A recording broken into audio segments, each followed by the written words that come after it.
Hello बच्चों, स्वागत है आपका आपके अपने YouTube channel Eklavya Gyanshree academy पे। मैं रोहित कुमार गौड़ आप सभी का एक बार अपने तहे दिल से आप सभी का इस अपने YouTube चैनल पे स्वागत करता हूं। बच्चों, ये जो सेशन चल रहा है हम लोग का कि हमारी जो पूरी टीम है, क्योंकि इस टीम के प्रोत्साहन के रूप में जो हमारे आदरणीय प्रातः स्मरणीय श्री संतोष द्विवेदी सर जी या संतोष गुरु जी जो हमारे इस मार्ग में आगे चल रहे हैं और प्रोत्साहित करते हुए हम लोग को जो है आगे चलते जा रहे हैं। हम लोग भी उनका अनुसरण करते हुए चले जा रहे हैं। उन्हीं के प्रोत्साहन से हम लोगों ने ये तय किया, हम लोगों ने ठाना है कि आपको आपके अपने मंजिल तक जो आपने 95%, 98%, 99% आपने तय किया है, अपने सपने सजा के लगभग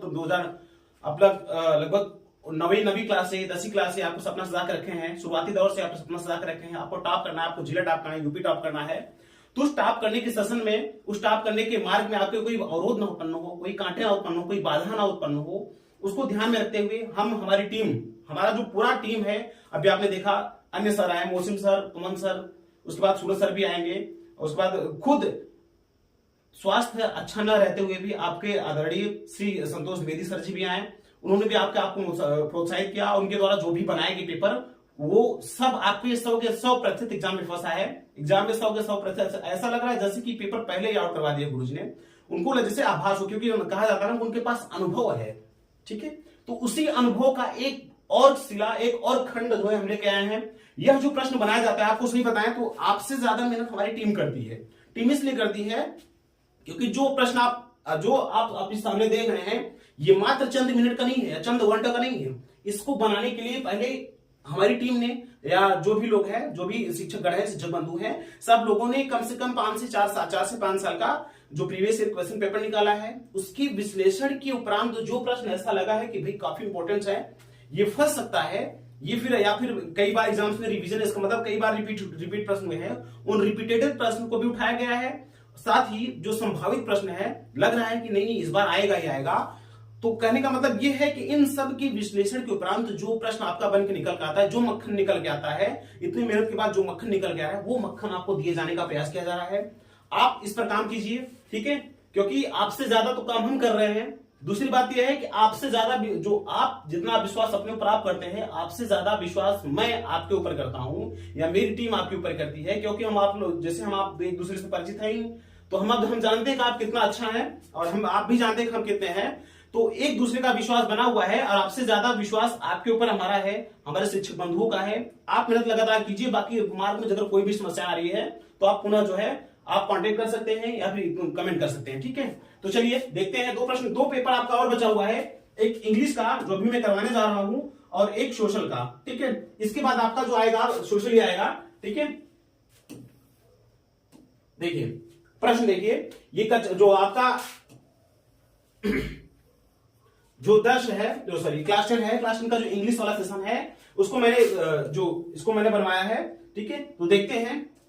पहला प्रश्न से बन रहा है, कह रहा है कि 1 से 3 तक आपका 3 प्रश्न रहेंगे। अनसीन पैसेज, अनसीन पैसेज मैंने आपको बताया हुआ है। ठीक है, अनसीन पैसेज मैंने आपको बताया हुआ है कि अनसीन पैसेज क्या होता है, इससे प्रश्न कैसे पुटअप होते हैं। ठीक है, तो इनमें से जैसे ये पहले आपको कोई पैसेज दिया रहेगा, ऐसे ऐसे करके जो पैसेज दिया रहेगा वो ऐसा पैसेज रहेगा, क्योंकि शब्द से स्पष्ट है। एक है अन, एक मतलब सीन, अन मींस ना, सीन मींस देखा हुआ, जो कभी देखा ना गया हो, जो आपके जिसको देखा ना गया हो। अनदेखा पैसेज मींस परिच्छेद। ठीक है, अनदेखा हुआ आपके पास एक पैसेज आएगा जिसको आपने इसके पहले पढ़ा नहीं है, उसको पहले हो सकता है शायद देखे ना हो, तो वो पैसेज आएगा। उस पैसेज में आपको फिर देने के बाद नीचे आपको 3 प्रश्न दिए रहेंगे। कितने? 3। ठीक है, 3 प्रश्न आपको दिए रहेंगे। उन 3 प्रश्नों के उत्तर आपको देने होंगे। प्रश्नों का उत्तर सीधा सीधा उसी में फंस जाएगा, ऊपर वाले में। आपको घबराने, बिल्कुल धैर्य रख के पानी पी के आराम से इसको सॉल्व करना है। ठीक है, ये है कि कहना है, क्योंकि जितने भी ये अनसीन पैसेज आपको मैंने सॉल्व करवाया है, आप भी कोशिश कीजिएगा थोड़ा सा सॉल्व करके जाइएगा, है ना, क्योंकि आप जानते हैं वर्तमान इतना कट थ्रोट कंपटीशन है। ठीक है, आप इसको करके जाएंगे तो पहला प्रश्न आपका इस तरह से हो जाएगा 1 से 3 तक 3 आपको एक अनसीन पैसेज दिया रहेगा, उसमें नीचे से उसी में से 3 प्रश्न दिए रहेंगे। सिर्फ एक आपका प्रश्न आपको थोड़ा दिक्कत हो सकती है, जो टाइटल पूछता है। क्या? टाइटल में ही थोड़ा आपको समस्या हो सकती है। टाइटल का मतलब होता है समस्त का केंद्र बिंदु। एक ऐसा शब्द एक फ्रेज रूप में होगा या फिर एक शब्द होगा जो पूरे के पूरे शब्द को, पूरे के पूरे जो एक्सप्लेनेशन होगा उसको डिफाइन कर देगा। ठीक है, जैसे आप पढ़े होंगे कि जैसे आप हिंदी में पढ़ोगे पूस की रात, पूरी पूस की रात में उसकी घटना बताता है। कि कैसे वो अपने खेत में बिताया, कैसे क्या उसमें मतलब यहाँ पर गुजारा, तो उस पूछ के बाद उसको दे दिया जाता है। ठीक है, तो आप उसको ध्यान से देखेंगे। जैसे आपका ट्रियम सर्जरी है, द ट्रियम ऑफ सर्जरी है, जो कुत्ते के विषय के बारे में, उसके जो चिकित्सा के बारे में है, लास्ट उसकी विजय होती है, तो उसके विषय में दे दिया, तो आप उसको चुन लिए कि भाई कुल मिला जुला के सर्जरी के बारे में ही पूरा का पूरा लेसन इर्द गिर्द घूमता रहता है। मतलब एक ऐसा बिंदु होगा जिसके इर्द गिर्द पूरा का पूरा जो लाइन होगा वो घूमता रहेगा, उसी के बारे में बात करेगा। तो ये जो आप बिंदु होगा उसी को उठा के आपको टाइटल में डालना है। बाकी 2 प्रश्न अन्य जो होंगे उसी ऊपर वाले स्टेंजा में हूबहू ऐसे लाइन प्लान मिल जाएंगे। ठीक है, ये रहा पहला, 1 से लेकर 3 प्रश्न ऐसे आएंगे। अगला है 4 से लेकर 8 तक आपका जो प्रश्न आएगा, चूज द करेक्ट ऑप्शन, आपको एमसीक्यूज फॉर्म में दिया रहेगा। चूज द करेक्ट ऑप्शन, ठीक है, पार्ट्स ऑफ द स्पीच। वो पार्ट्स ऑफ स्पीच से आप बचपन से पढ़ते चल रहे हैं, कक्षा 5 से आपको पढ़ाया जा रहा है पार्ट्स ऑफ स्पीच क्या होते हैं, इसके क्या क्या अवयव होते हैं, एलिमेंट्स क्या क्या होते हैं, इसके क्या पार्ट्स होते हैं। एक जैसे कोई वाक्य दे दिया, अब इसमें पूछेगा नाउन क्या है, प्रोनाउन क्या है, वर्ब क्या है, एडवर्ब क्या है, वो पूछेगा। ठीक है, तो आप उसको टिक करना होगा। जैसे मान लो कोई लाइन दे दिया, विच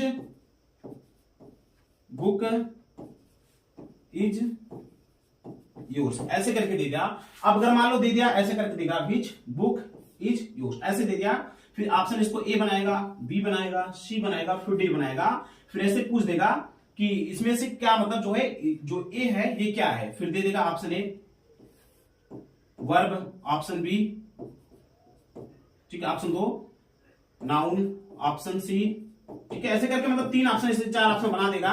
तो आपको पकड़ना होगा ए वाला। मान लो अगर ए वाला पूछा है कि ए क्या है, तो आपको इसमें सीधा दिख रहा है कि नाउन है बुक, और नाउन के जस्ट पहले जो आए, ठीक है, वो समानता विशेषता बताता है, तो क्या हो जाएगा, इंट्रोगेटिव एडजेक्टिव है। ठीक है, तो ये क्या है, मतलब एडजेक्टिव है। तो जिस ऑप्शन में आपको एडजेक्टिव मिले वो आप टिक कर दोगे। पूरा पार्ट्स ऑफ स्पीच आप पढ़े होंगे, 5 से लेकर 8 तक पढ़े हैं। मैं भी थोड़ा सा इंगित कर दिया था, क्लास मैंने भी बताया है, तो आप इसको देख लेंगे। ये एडजेक्टिव रहेगा, थोड़ा सा मैं इंगित कर दे रहा हूं। एडजेक्टिव आपका उसमें रहेगा, हो सकता है आपका वर्ब हो सकता है, वर्ब आराम से पहचान लेंगे। प्रीपोजिशन, एक बार प्रीपोजिशन आप देख लीजिए, कौन कौन सा प्रीपोजिशन, इन है, एट है, ऑन है, टू है, सिंस है, फॉर है, फ्रॉम है और बाई है। बाई, फ्रॉम, फॉर, सिंस, ये सब बचपन से आप लोग पढ़ते चले आ रहे हो। टू, ऑन, एट, ये सब आप बचपन से पढ़ते चले आ रहे हो, कोई समस्या नहीं होगी मेरे हिसाब से। ठीक है, आप कर जाओगे। अगला प्रश्न इसमें करा है, 7वां जो प्रश्न है, रीड द सेंटेंस।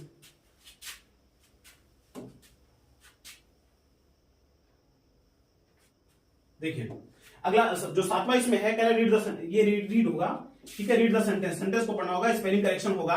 स्पेलिंग कुछ करेक्शन रहेंगे, मतलब 4 ऑप्शन एक दिया रहेगा, कुछ करेक्शन इसमें रहेगा, तो उसका करेक्टिव फॉर्म दिया रहेगा, ऑप्शन ए, ऑप्शन बी, ऐसे सी करके उस फॉर्म में दिया रहेगा, आपको करेक्ट स्पेलिंग पहचानना होगा। चलिए अगले में देखते हैं, 8 तक हुआ।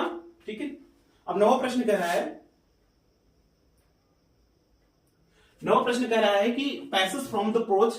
ठीक है, आपको एक पैसेज दिया रहेगा, कहां से, प्रोज से, प्रोज से उठा के पैसेज फ्रॉम प्रोज, प्रोज से आपको एक पैसेज दिया रहेगा, उस पैसेज में के इट्स रिलेटेड क्वेश्चन, मतलब एक आपको प्रोज का पैसेज दिया रहेगा और उसी पैसेज में से नीचे आपको प्रश्न दिए रहेंगे। ठीक है, और उसी प्रश्न का जो है आपको उत्तर ढूंढना है। तो आप इसमें जो है हमारी टीम ने, जैसे श्री कालूराम गुरु जी हैं और श्रीमती भावना पाठक जी हैं, दोनों जो मतलब दोनों के अनुभव के अनुसार जो प्रश्न बार बार, जो स्टेंजा बार बार प्रश्न उठाए गए हैं, उन जो है स्टेंजा को यहाँ पर इंगित किया गया है, आपको इशारा दिया गया है। इन्हीं प्रश्नों से आप मतलब इसी आपको इन्हीं चैप्टर्स को आपको ध्यान से पढ़ना है एक बार। ए लेटर टू गॉड, दूसरा है from the diary of Anne Frank, तीसरा है ग्लिम्स ऑफ इंडिया, ग्लिम्स है, ठीक है, ग्लिम्स ऑफ इंडिया, और अगला है मैडम राइट दिवस, और जो लास्ट है द सरमन एट बनारस। ठीक है, द सरमन एट बनारस, और अगला है नेल्सन मंडेला। इन चैप्टर्स में से जो एक प्रोज आएगा, सॉरी एक जो गद्यांश आएगा, एक पैसेज आएगा, और इसी पैसेज में से जो है 9-10 2 प्रश्न आपका बनाएगा एमसीक्यू फॉर्म में। अगला प्रश्न कह रहा है, अगले प्रश्न पे चलते हैं 11 से 13 तक, choose the correct option from the prose. ठीक है, फिर वही बात है। ठीक है, फिर आपको एक प्रोज का जो है एक फिर गद्यांश दिया रहेगा, कुछ दिया रहेगा, उसी में से आपको एमसीक्यू फॉर्म में फिर प्रश्न पूछा रहेगा। अगला है 14-15 प्रश्न कह रहा है, 14-15 कि stanza from the poetry, poetry से एक स्टेंजा दिया रहेगा, किससे, पोएट्री से, वो तो प्रोज में था, अभी पोएट्री दिया रहेगा, एंड इट्स रिलेटेड क्वेश्चन, एक पोएट्री का स्टेंजा दिया रहेगा और उस स्टेंजा में से प्रश्न पूछा रहेगा, नीचे आपको उत्तर उसी मिल जाएगा। आप उसका अगर मीनिंग निकाल ले तो आराम से हो जाएगा। आप उस पोएट्री में से कौन कौन सी पोएट्री का दे सकता है वो आपका संभावित है डस्ट ऑफ स्नो, क्योंकि इससे बार बार आता है। ठीक है, अगला है फायर एंड आइस, तीसरा है ए टाइगर इन द जू, और चौथा है अमांडा, ठीक है, और चौथा अमांडा है, पांचवा है द ट्री। इतना है, ठीक है, इतना संभावित है, ठीक है, क्योंकि बार बार पूछा गया है। आप इसको एक बार रिवाइज कर लेंगे। देखो आप जानते सभी, मैं जानता हूं कि आप भी सब कुछ जानते हैं, लेकिन कहा जाता है ना ये आखिरी प्रहार है, आखिरी थोड़ा आपको चलाना है। आप जानते सब कुछ है तो थोड़ा क्या है, आपको धूल हटानी है उसके ऊपर से, ठीक है, वो धूल जम गया, आपको धूल थोड़ा सा हटाना पड़ेगा, थोड़ा सा मेहनत करना पड़ेगा, है ना। अगला देखिए, अगला प्रश्न कह रहा है क्वेश्चन 16 से लेकर 20 तक। अब ये भी एमसीक्यू फॉर्म में रहेगा कि optional question from the supplementary. आप सप्लीमेंट्री से आपको दिया रहेगा, आप सप्लीमेंट्री से ही आपका 16 से लेकर 20 तक लगभग 5 प्रश्न आपके सप्लीमेंट्री से दिए रहेंगे, वो भी एमसीक्यू फॉर्म में वैकल्पिक प्रश्न के रूप में आपको 5 प्रश्न दिए जाएंगे, उनमें आपको चूज करना होगा कौन सा। ये बेहद इंपॉर्टेंट है। ये अभी तक आपका जो चला एमसीक्यू फॉर्म वाला चला, मतलब आपको एमआर शीट पे फिल करना है, वो वाले क्वेश्चन थे 1 से लेकर 20 तक, है ना। आपको इसको एक बार देख लेना है, जिन जिन चैप्टर को मैंने इंगित किया है, जिन जिन लेसन्स को मैंने इंगित किया, चाहे प्रोज का, पोएट्री का, सप्लीमेंट्री का हो, आप उसको एक बार ध्यान से देखेंगे। अभी आपके पास समय है 2 से 3 दिन का, आप इसको एक बार रिवाइज करेंगे। अगर आपको कोई भी समस्या होती है, किसी भी चैप्टर में समस्या होती है, तो या तो आप ऑफलाइन या फिर आप कमेंट के माध्यम से पूछ सकते हैं। बेशक किसी भी विषय में 2 विषय बचा हुआ है, एक इंग्लिश का है और एक सोशल का, आप दोनों विषय में से कहीं भी कोई भी समस्या होती है, आप बेधड़क पूछिए, विदाउट एनी हेजिटेशन आप लोग क्वेश्चन क्वेरी कर सकते हैं, ठीक है। अगला प्रश्न देखिए, चलिए अगला प्रश्न है, कह रहा है कि अब पार्ट बी चलाएगा।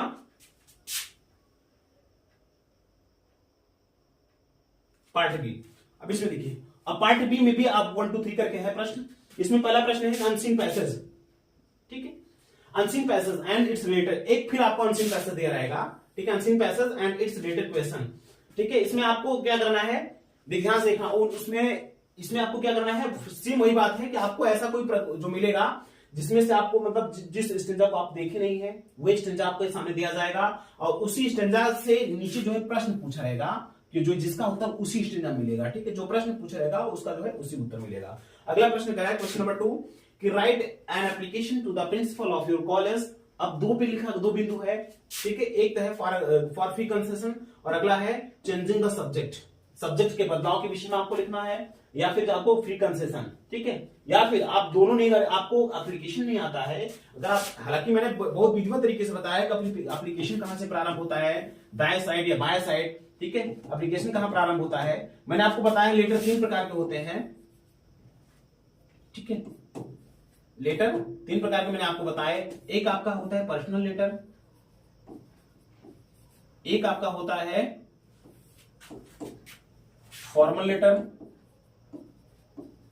एक आपका होता है, अब इसी फॉर्मूले में आपका ऑफिशियल भी आ जाता है, एक आपका एप्लीकेशन उसी में हो जाता है, ठीक है। मैंने कुछ ऐसे 3 करके बताए हैं, आप उसको देख लीजिएगा, ठीक है। अगला प्रश्न कह रहा है कि write letter to your friend inviting him to attend. या तो आप वो लिखे या फिर आप इसको लिख देंगे, ठीक है। आप अपने मित्र, राइट लेटर, राइट में लिखो, लेटर में से खत को टू योर फ्रेंड, अपने मित्र को, inviting him to attend your sister marriage. इसको मैंने करवाया है, ये को और फीस कंसेशन मैंने दोनों को भी करवाया, विधिवत करवाया, विधिवत रूप से कहां से कैसे प्रारंभ करना है मैंने भी अच्छे तरीके से बताया है। तो आप इसको आराम से करेंगे या फिर इसको कर लेंगे, दोनों में से कोई आप आराम से कर सकते हैं, बिल्कुल इजी है, एक बार देख लीजिएगा। अगला है कि राइट लेटर, या फिर आप वो भी नहीं कर पा रहे, inviting him to attend your sister's marriage, अगर आप वो भी नहीं कर पा रहे हैं, तो अगला प्रश्न इसमें दिया है कि write letter to your father asking for money to buy books. आपको अपने पिता को खत लिखना है, उनसे मांगना है पैसे, किसके लिए, बाय बुक्स, कुछ किताबों को खरीदने के लिए आपको उनसे पैसे मांगने हैं, उसके लिए आपको खत लिखना है, ठीक है। ये बिल्कुल इजी है, कुछ इसमें रखा नहीं है, ठीक है, आप उसको आराम से कर जाएंगे। अगला प्रश्न है क्वेश्चन नंबर 3 कि राइट एंड इससे आर्टिकल, राइट एंड इससे कोई आर्टिकल इससे और आर्टिकल में थोड़ा सा डिफरेंस ये है कि आप इससे में अबाउट दैट टॉपिक बताते हैं कि वो क्या है। जैसे आप गाय पे बताने लगे कि गाय की 2 सींगें होती हैं, 4 पैर होते हैं, 2 कान होते हैं, ये सब आप इंग्लिश में बताते हैं, ठीक है। लेकिन आर्टिकल में क्या होता है, आर्टिकल थोड़ा उसमें डिफर हो जाता है, डिफर इस मायने में हो जाता है कि इसमें विश्लेषण चलता है। विश्लेषण का मतलब इसमें तार्किक बिंदु रखने होते हैं, इसमें पक्ष विपक्ष रखने होते हैं, उसको हम आर्टिकल कहते हैं, है ना। थोड़ा आर्टिकल और इससे में थोड़ा डिफरेंस है। आप 8 तक 9 तक देखेंगे, आपका ऐसे करके दिया रहेगा, जब 9 में 10 में जाएंगे और 12 में जाएंगे, 11-12 में देखेंगे, तो वही इससे जो होता है नाम उसका परिवर्तित करके उसका आर्टिकल रख दिया जाता है, क्योंकि इसमें विश्लेषणात्मक पॉइंट आपको रखने होते हैं, जो विश्लेषण करके आपको रखने होते हैं, है ना। इसका पक्ष क्या है, विपक्ष क्या है, अच्छाई क्या है, बुराई क्या है, उसको विश्लेषण करके रखना होता है। Article any one of the following topics, किसी एक टॉपिक्स रखना है। तो कुछ संभावित टॉपिक जो है इसमें इंगित किया गया है, कुछ जो संभावना है जिस टॉपिक बनने की, जिस पे बनने की संभावना है उसमें इंगित किया गया है। ठीक, देखिए पहला है कि एनुअल स्कूल फंक्शन, आपको वार्षिक आपके स्कूल फंक्शन जो है उस पर आपको लिखना है, या फिर आपको रिपब्लिक डे पे लिखना है, गणतंत्र जो गणतंत्र दिवस होता है, या फिर आपका अर्ली राइजिंग, सुबह जो आप तड़के उठने के बारे में लिखना है, मतलब सुबह जो आप जल्दी उठे उसके बारे में लिखना है। अगला है एनवायरमेंट पॉल्यूशन, ठीक है, जो पर्यावरण प्रदूषण के बारे में लिखना है। या फिर गेम इन योर लाइफ, आप अपने जीवन में कोई किसी गेम के प्रति आपकी हॉबी है या आपको जो गेम अच्छा लगता हो, गेम इन योर लाइफ, उसको लिखना है। आपको स्कूल लाइब्रेरी के बारे में लिखना है, किसी एक टॉपिक पे जिसकी आप पकड़ अच्छी बन पाए, जिसपे आप लगे। मान लो आपको तैयार नहीं है, अगर आपको तैयार नहीं है, आपको हिंदी में तैयार होगा, हाँ, लेकिन आपको ये करना है, आपको विशेष डालना है। विशेष का मतलब ये है कि आप कुछ ऐसा, क्योंकि लिखिएगा तो पूरा उत्तर प्रदेश कुछ ना कुछ लिखेगा ही, लेकिन आप जब लिखें तो आपके उत्तर में वजनाई होना चाहिए, आपके उत्तर में वजन होना चाहिए। और वो वजन कैसे आएगा मैं इस वीडियो में चाहकर भी नहीं बता सकते, क्योंकि लंबा समय चला जाएगा वीडियो का, फिर आप इग्नोर करने लगेंगे। ठीक है, तो आपको मैंने क्लास में विधिवत बताया है कि कैसे इस प्रश्न जो उत्तर हो उस उत्तर में वजन कैसे लाएं, कैसे अन्य लोगों की अपेक्षा हमारा जो उत्तर हो अनोखा हो, ताकि एग्जामिनर देखते हैं उसको मतलब मोहित हो जाए और उसको चेक करे विधिवत। अगर एग्जामिनर की नजर आपकी कॉपी टिक गई तो आप श्योर एक अच्छा नंबर पाएंगे। ठीक है, जैसे आपको मान लेते कोई एक टॉपिक उठा लो, जैसे मान लेते हैं इन्वायरमेंट पॉल्यूशन उठा लेते हैं, पर्यावरण प्रदूषण उठा लेते हैं। तो पहले आप क्या पॉइंट लिखोगे, तो पहले आपको लिखना है इंट्रोडक्शन में आपको बताना है इसकी मतलब इसका क्या होता है, प्रदूषण क्या होता है उसका, इन्वायरमेंट मतलब क्या होता है, इन्वायरमेंटल पॉल्यूशन मतलब क्या होता है, पॉल्यूशन क्या होते हैं उसका डिफाइन करना होगा आपको। मैंने बताया ये टॉपिक मैंने विजुअल करवाया भी है, ये वाला टॉपिक, और एक ये टॉपिक है, दूसरा मैंने अनएम्प्लॉयमेंट पे करवाया है, बेरोजगारी पे करवाया है। 3-4 टॉपिक जो साइंस का सार्पुन फारस ये भी मैंने करवाया, 3-4 टॉपिक मैंने विधिवत करवाया आपको क्लास में। ठीक है, इंट्रोडक्शन पहले आपने बता दिया इसका ये क्या है, फिर आप बताओगे टाइप्स ऑफ, ये हेडिंग बनाओगे। ठीक है, टाइप्स ऑफ पॉल्यूशन, पॉल्यूशन के कितने टाइप्स होते हैं आप उनको बताओगे, है ना। तीसरा आप बताओगे, 2 हो गया, पहले इंट्रोडक्शन हो गया, दूसरा टाइप्स ऑफ पॉल्यूशन हो गया। टाइप्स ऑफ पॉल्यूशन में आप बताओगे सॉइल पॉल्यूशन, ठीक है, दूसरा वाटर पॉल्यूशन। आप विधिवत इसको हेडिंग बनाओगे, है ना। उत्तर में वजन लाना होगा आपको, समझ रहे हैं कि नहीं, समझ रहे हैं कि नहीं, आपको उत्तर में वजन लाना ही लाना होगा, नहीं तो अदरवाइज आपकी जो कॉपी है वो जनरल मार्किंग कर दी जाएगी। मैं सीधे बता रहा हूं, ठीक है। आप सॉइल पॉल्यूशन हो गया, वाटर पॉल्यूशन हो गया, तीसरा आपका सॉइल वाटर, आपका रिवर में पॉल्यूशन होता है, हालांकि वाटर में आ जाता है। ठीक है, आपको 3-4 पॉइंट और ऐसे निकालने हैं। ठीक है, सॉइल हुआ, वाटर हुआ, नॉइज पॉल्यूशन हो गया, ये आप 3-4 पॉइंट ऐसे बनाएंगे। इतना बनाने के बाद आप चौथा पॉइंट बनाएंगे, चौथा हेडिंग जो बनाएंगे, चौथा हेडिंग आपका देखो ये हेडिंग है, ये सब हेडिंग है। आप इसको अगर 2 की तो इसको A, B, C और D, समझ रहे हो नहीं। आपको विषय डालना होगा, क्योंकि कहते हैं ना कि वो दिन चले गए जब पसीने से महक आती थी, वो दिन चले गए जब पसीने से महक आती थी, आज इत्र भी मलूं तो खुशबू नहीं आती। आपको विशेष बनने के लिए विशेष मेहनत करना पड़ेगा, समझ रहे हैं ना। आपको उत्तर में आपको बेहतर नंबर पाने के लिए अन्य की कॉपी से आपकी कॉपी अलग हो, अगर आप ये चाहते हैं तो आपको अलग से मेहनत भी करना होगा, आपको अलग से आपके उत्तर में वजन भी लाना होगा। और वजन इसी तरह से आएगा जब आप अच्छे से इलाबोरेट करके आप उसको वजन डालोगे। और जो इंपॉर्टेंट जो टर्म्स हैं मैं आगे बताऊंगा, इंपॉर्टेंट टर्म्स आप उसको डाल के अंडरलाइन करोगे, सिंगल इंवर्टेड कॉमा क्लोज करोगे, हाईलाइट करोगे, तो ही आपका उत्तर अलग होगा। ठीक है, ये आपका हो गया। फिर लास्ट में लिखोगे कंक्लूजन, ये टाइप्स हो गया। फिर उसके बाद आप लिखोगे कि इसका लॉस क्या है, इसके क्या क्या कौन से हैं, नुकसान क्या क्या है, आप उसको डालोगे।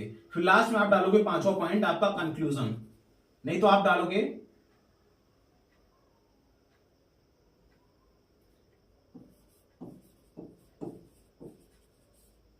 the way to solve the problem of pollution, मतलब पॉल्यूशन को किस तरह से खत्म किया जाए उसको आप बताओगे। the way to solve the problem of pollution, ठीक है, आप इसको बताओगे। फिर लास्ट में आप छठा पॉइंट आप बनाओगे कंक्लूजन, निष्कर्ष। ठीक है, निष्कर्ष आप छठे पॉइंट में आप निष्कर्ष बताओगे। अतः इन 6 बिंदुओं से आपने परिचय दिया, परिचय के लास्ट में आपने उसको बंद कर दिया। इस तरह से आपको वीडियो बनाना होगा। ठीक है, चलिए अगला आप देखते हैं। ये पूरा रहा। आप किसी इसको एक बार नजर डाल लीजिएगा। मुझे लग रहा है आप लोग अगर पॉल्यूशन में करेंगे तो आप बेहतर कर जाएंगे, पॉल्यूशन और रिपब्लिक डे आप बेहतर कर जाएंगे, है ना। अगले प्रश्न पे देखते हैं। अगला प्रश्न है इसी का चौथा, ठीक है, ग्रामर सेशन का है। अब मैंने आपको विधिवत करवाए हैं जो ग्रामर है। ग्रामर में आपको मुझे लगता है मैंने जैसे प्रीवियस ईयर मैंने करवाया भी है, 5-6 साल का मैंने करवाया था। नरेशन का 4-5 साल का करवाया था, और ट्रांसलेशन भी मैंने करवाया है। आप लोग खूब जानते हैं। पंक्चुएशन का मैंने बताया, विधिवत बताया है आपको। ग्रामर में क्या होता है, कोई फंसने वाली बात नहीं कि मैं वो बोल दूं वो लाइन आ जाएगा। जो लाइन मैं बोलूं वो आए, मैं गारंटी नहीं ले रहा हूं, और ना ही मैं दे रहा हूं, ना ही आपको इसमें झांसा दे रहा हूं। हाँ, मैं ये कह सकता हूं कि जो मैं तरीका बताऊं उस तरीके से 100% बाहर नहीं जाएगा, ये तय है। ये मेरी गारंटी, इतना मैं गारंटी अवश्य लेता हूं कि जो मैं विधि बता रहा हूं, जो मैं तरीका बता रहा हूं, उस तरीके से बाहर निकल के नहीं जाएगा। इसमें मैंने बहुत से जैसे 3-4-5-6 सालों का आपका प्रैक्टिस भी करवाया है। नरेशन एकदम हलवा है। आप नरेशन में जानते हो, थोड़ा सा मैं बता दे रहा हूं आप लोग को। देखिए, नरेशन में आप जानते हो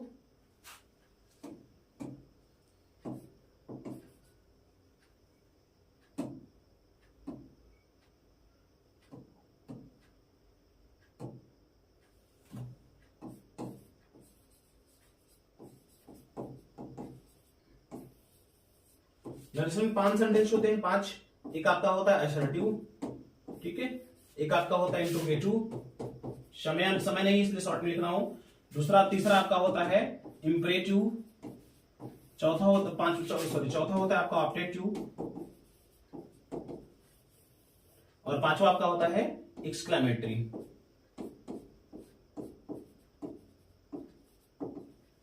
एक्सक्लेमेटरी 5 तरह से है। पांचों में आप पहले सेट को ध्यान दोगे। सेट में क्या लगता है, देखो मैंने कुछ बताया आपको कि सन वाला फार्मूला आपको याद ही होगा, SON, फर्स्ट, सेकेंड, थर्ड, 3। पहले आपको सेट रखना है। मान लो कोई वाक्य है, ठीक है, पहले आप देख लो। सेट में आपका हो सकता है, जो असर्टिव में आपका से आ सकता है, सेज आ सकता है, और सेड आ सकता है। तो इसमें क्या रखोगे, इसमें आपको क्या रखना है, टेल रखना है। इसमें क्या रखना है, टेल्स रखना है। इसमें क्या रखना है, टोल्ड रखना है। अब इसी में देख लो, इंट्रोगेटिव में क्या रखना है, आस्क्ड या क्या रखना है, इंक्वायर्ड ऑफ, ठीक है। इंपरेटिव में क्या रखना था, आपको 2 रखते थे सामान्यतः, ठीक है, सॉरी, इंपरेटिव में क्या रखते थे, ऑर्डर, आदेश का भाव था तो ऑर्डर, सलाह का भाव था तो आप एडवाइस रखते थे। अगर आदेश हो, वो भी प्राधिकार आदेश हो, तो आप कमांड रखते थे। निवेदन की भाव आप रिक्वेस्ट रखते थे, ठीक है। अब इसमें ईडी जुड़ जाता था, ठीक है। आगे चल के फिर आपका ऑप्टेटिव से जुड़ जाता था। ऑप्टेटिव में आप कर्स रखते थे, ठीक है, विश रखते थे, प्रे रखते थे, ब्लेश रखते थे, ये आप रखते थे। एक्सक्लेमेटरी में क्या रखते थे, वही एक्सक्लेम्ड विथ लगा करके, एक्सक्लेम विथ के बाद यदि अनाज की बात की गई तो आप सारो रखते थे, ठीक है। अगर खुशी की बात की गई एक्सक्लेम विथ जॉय रखते थे। फाई की बात की गई तो आप क्या रखते थे, एक्सक्लेम विथ कॉन्टेम्प्ट रखते थे, ऐसे करके, ठीक है। आगे फिर आपका कनेक्टिंग वर्ड जुड़ जाता था। कनेक्टिंग मतलब दोनों वाक्यों को जोड़ने के लिए आप क्या रखते थे, कनेक्टिंग वर्ड। देखिए, कनेक्टिंग वर्ड क्या रखते थे आप, जैसे इसमें आप रखते थे क्या, दैट का प्रयोग करते थे। इसमें क्या प्रयोग करते थे, सामान्यतः टू का प्रयोग करते थे। इसमें क्या प्रयोग करते थे, इसमें आप लोग, सॉरी, इसमें टू नहीं, इफ या वेदर, इसमें 2 कनेक्टिंग वर्ड प्रयोग होता था। इफ या वेदर का प्रयोग करते थे, WHETHER। या फिर अगर क्वेश्चन वर्ड से वाक्य प्रारंभ है तो आप क्या कहते थे, क्वेश्चन वर्ड को ही कनेक्टिंग वर्ड बना देते थे, है ना। अगला इसमें क्या रखते थे, इंपरेटिव में 2 रखते थे। इसमें क्या रखते थे, दैट रखते थे। इसमें क्या रखते थे, इसमें भी दैट ही रखा जाता था, ठीक है। तो ये सारी चीजें रही, आप इसको एक बार ध्यान से देख लेंगे। नोट्स मैंने बहुत विजुअल बनाया है, अगर आप नोट्स देखेंगे तो मुझे लग रहा है 10 से 15 मिनट पूरा पूरा नरेशन आपका रिवाइज हो जाएगा। उसमें मैंने सारा नियम लिखवाया है कि असर्टिव यदि दोनों सब्जेक्ट है तो क्या करते हैं, यदि एड्रेसिंग का प्रयोग किया गया है, किसी को एड्रेस करके किया गया तो क्या करेंगे, यदि आपका इसमें मिलिट्री में जो क्वेश्चन टैग के रूप में सॉरी इंट्रोगेटिव सेंटेंस में क्वेश्चन टैग के रूप में दे रहा तो आप क्या करेंगे, आपका क्वेश्चन आंसर के फॉर्म में दे रहा तो आप क्या करेंगे, इंपरेटिव में आप आएंगे लेटर्स का प्रयोग किया गया तो क्या करेंगे, नेवर का प्रयोग किया गया तो क्या करेंगे, डोंट से अगर वाक्य प्रारंभ हो तो क्या करेंगे, ठीक है। फिर आगे चले आएंगे, आपको ऑब्जेक्टिव सेंटेंस में अगर आपका में दिया है तो माइट कर देते थे सामान्यतः, और वाक्य को सिंपल में कन्वर्ट कर देते थे। इसमें कर्स आप भाव पकड़ते थे, गस में उसमें श्राप की बात की तो कर्ज का प्रयोग करते थे सेठ के स्थान पर। सारी बातें मैंने आपको वीडियो में बताई है। फिर एक्सक्लेमेटरी में आपका एलास आया तो एक्सक्लेम विद सारो कर देते थे, ठीक है। एलास मतलब दुख की बात होती है तो एक्सक्लेम विद सारो। अगर आप इसमें खुशी की कोई बात की गई, राह की बात की गई तो एक्सक्लेम विद जॉय कर देते थे। कोई घृणा की बात की गई, जैसे फाइव की बात की गई तो एक्सक्लेम विद कॉन्टेम्प्ट कर देते थे। ऐसे करके मैंने सारे विधिवत नियम से विधिवत डायग्राम वहां पर मैंने बनवाया, आप देख लीजिएगा। चलते अपने प्रश्न पे, नहीं तो वीडियो लंबा हो जाएगा, ठीक है। देखिए हम लोग 3 पे पहुंच चुके थे।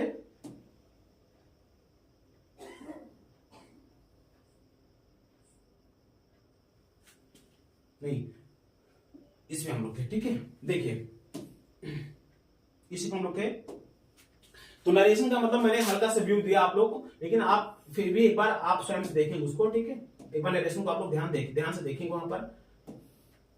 अगला है वॉइस। वॉइस एकदम हलवा है, एकदम हलवा है, कुछ नहीं रखा है, वॉइस आराम से कर जाएंगे। पंक्चुएशन में भी कोई दिक्कत नहीं। पंक्चुएशन का मतलब कहां आपका कामा लगेगा, कहां आपका डबल कामा। और सामान्यतः मैंने 4 से 5 वर्षों का प्रश्न उठा के देखा है, तो वही आपका जो रिपोर्टिंग वर्क होता है, रिपोर्टेड स्पीच, दोनों दे दिया रहता है। उसमें जैसे नाउन है तो नाउन का जो पहला अक्षर इस्तेमाल, राम है तो राम का पहला अक्षर कैपिटल में देकर इस्तेमाल दे देता है। वहां पर कामा इन्वर्टेड डबल इन्वर्टेड कामा लगाना होता है, वो नहीं लगाया रहता है। तो वही आपको विशेष ध्यान देना है, सामान्यतः यही देता है, मैंने कई वर्ष पढ़ के देखा है।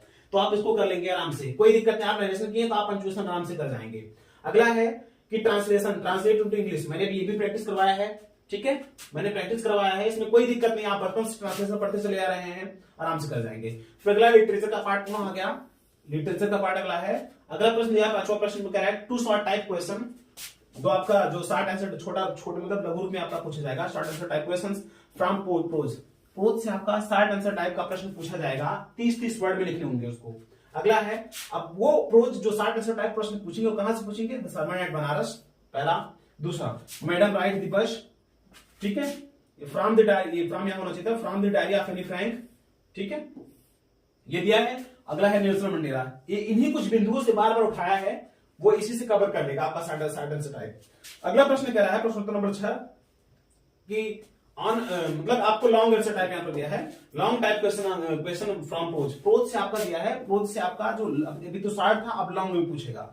अब वो लॉन्ग वाला प्रश्न कहां से ज्यादा पूछता है, वो ए लेटर टू गार्ड से पूछता है, सरमन एट बनारस से पूछता है, प्रपोजल से पूछता है, नेल्सन मंडेला से पूछता है, from the diary of Anne Frank से पूछता है, ठीक है, from the diary of Anne Frank से पूछता है। तो आप इन कुछ देखो, है तो चैप्टर बहुत, लेकिन हथौड़ा किस पे मारना है एक विशेषज्ञ बता सकता है। विशेषज्ञ मतलब जिस चेंजेस को प्रिपेयर किया है, 4 से 5 जो प्रीवियस ईयर प्रश्नों का विश्लेषण करके बनाया है, वो जानते हैं अच्छी तरह से कि कहां से बार बार जो लॉन्ग आंसर टाइप का प्रश्न बना है और कहां से बन सकता है। उसी को ध्यान में रख के ये पूरा प्रिपेयर किया गया है, उन सब विश्लेषण के उपरांत बनाया गया है इसको, ठीक है। आप उसको ध्यान से देख लेंगे।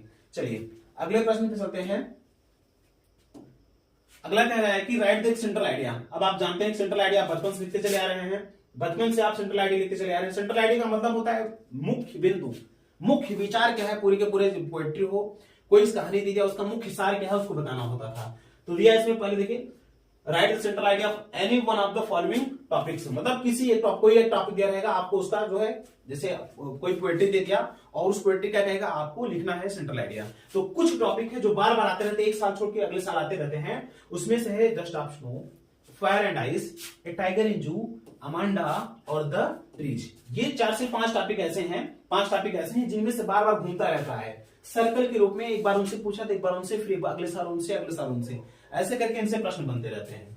अगला प्रश्न देखेंगे, प्रश्न उत्तर नंबर 9 कि one short type question from the supplementary. एक आप देखिए एक जो है आपका शॉर्ट टाइप का क्वेश्चन आंसर पूछा जाएगा। कहां से पूछा जाएगा? सप्लीमेंट्री से। वो भी आराम से आपसे कर लोगे। और वो प्रश्न कहां से बन सकता है? जैसे पहला इसमें टॉपिक गेस किया गया है, ये ट्रियम्फ ऑफ सर्जरी है। दूसरा है द थीव्स स्टोरी है, चोर की कहानी जो दी गई थी। मैंने पढ़ाया है, इसको मैंने पढ़ाया भी है। द ट्रियम्फ ऑफ सर्जरी भी पढ़ाया है। और उसके बाद हालांकि मैंने इसमें से कुछ ही पढ़ाया है, ठीक है, ये भी पढ़ाया मैंने। द थीव्स स्टोरी पढ़ाया है। एक क्वेश्चन ऑफ ट्रस्ट भी पढ़ाया है, ठीक है, आराम से कर जाएंगे। The necklace, the book that saved the earth, ठीक है, ये सब आप इसको एक बार ध्यान से देख लेंगे। अगला है प्रश्नोत्तर number 10, one long answer type. एक आपको एक लंबा मतलब आपको जिसको हिंदी में दीर्घ उत्तरी कहते हैं, लॉन्ग आंसर टाइप क्वेश्चन आपसे पूछा जाएगा। कहां से? सप्लीमेंट्री से। अब वो सप्लीमेंट्री का चैप्टर कौन कौन सा हो सकता है जिससे पूछा जाएगा प्रश्न?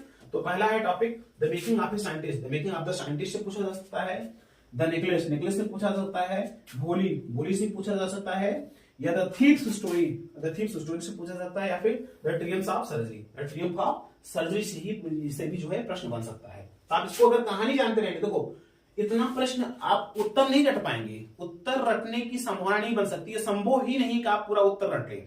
आप अगर कहानी जानते हैं, दूसरी बात अगर आपने ग्रामर को पढ़ा है, ट्रांसलेशन जानते हैं, तो आपसे आप जो है कहानी को आराम से याद कीजिए, उसमें कहानी में क्या बातें की गई है आप उसको डालेंगे। अब मैं थोड़ा विशेष बातें आपको बता रहा हूं कि आपको उत्तर तो लिख देंगे, लेकिन उस उत्तर में आपको कुछ स्टेटमेंट डालने होंगे, समझ रहे? जैसे मैं कहूं कि वर्तमान में बेरोजगारी बढ़ रही है, तो मैंने हवाबाजी की, हवाबाजी मैंने कह दिया कि बेरोजगारी बढ़ रही है। अब मेरे इस जो उत्तर में अगर वजन डालना हुआ, तर्कों पर तर्क देने होंगे। तर्क कहां से लाएंगे?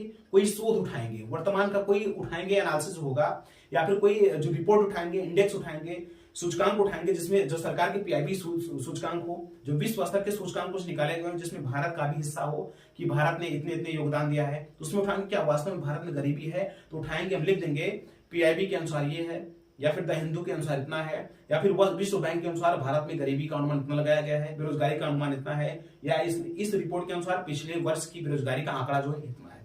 इसको जो लिखने के बाद लग जाता है हाँ मैंने पढ़ाया वास्तव में, और उत्तर की वजन जो होता है, उत्तर का जो वजन होता है, उत्तर का जो महत्व होता है वो बढ़ जाता है। आपको आप बेशक उत्तर प्रश्न आपको जो आप मार्किंग है वो आपके अनुसार हो जाती है, आपके हिस्से में चली जाती है, ठीक है। अगला देखिए, अगला प्रश्न क्या है कि राइट द सेंट्रल आइडिया आप ये कर लिया आप लोग, ठीक है, ट्रियम्फ ऑफ सर्जरी, ठीक है। तो इतना प्रश्न था आपका, इतना प्रश्न था। मुझे लग रहा है कि आप लोग बेहतर, देखो तैयारी आप लोग विधिवत की ही है, मैं भी जानता हूं, आप भी जानते हो, बस थोड़ा क्या है उसको धूल हटानी है।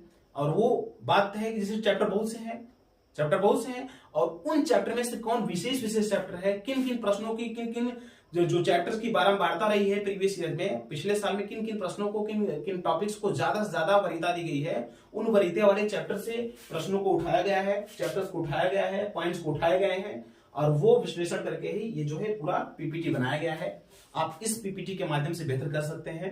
आप एक बार इसको देख लीजिएगा पूरा, ठीक है। अगर कोई समस्या रह जाती है आप पुनः हमको पिन कीजिए, नीचे आप हमको जो है कमेंट कीजिए, कोई समस्या हो आप कांटेक्ट भी कर सकते हैं, आप नंबर सब जानते हैं, कांटेक्ट भी करके पूछ सकते हैं। कोई भी समस्या किसी में हो, इंग्लिश हो या सोशल हो, कोई समस्या आपको हो, पुनः आप मुझसे कॉल करके पूछ सकते हैं या फिर कमेंट कर सकते हैं, ठीक है। तो आप वेट कीजिए, मैं सोशल के साथ, मैं सोशल आऊंगा लेकर के, सोशल में आपको खुद उत्तर, एक मॉडल प्रश्न जो है मैं खुद उत्तर लिख के दिखाऊंगा आपको, कैसे उत्तर लिखना है, उत्तर में वर्णन कैसे आएगा, उत्तर में नए नए शोध कैसे डालने हैं, वो मैं खुद बताऊंगा। मैं लिखवाया भी है, पढ़ाया भी है, थोड़ा चलाना सिखा दूं कि आप तीर चलाए कैसे जाएगा, उत्तर लिखा कैसे जाएगा। तो उत्तर लेखन की पद्धति के साथ, बेहतरीन प्रश्नों के साथ, संभावित प्रश्नों के साथ मैं अगले वीडियो में प्रस्तुत होऊंगा। तब तक के लिए आप लगे रहिए, धन्यवाद।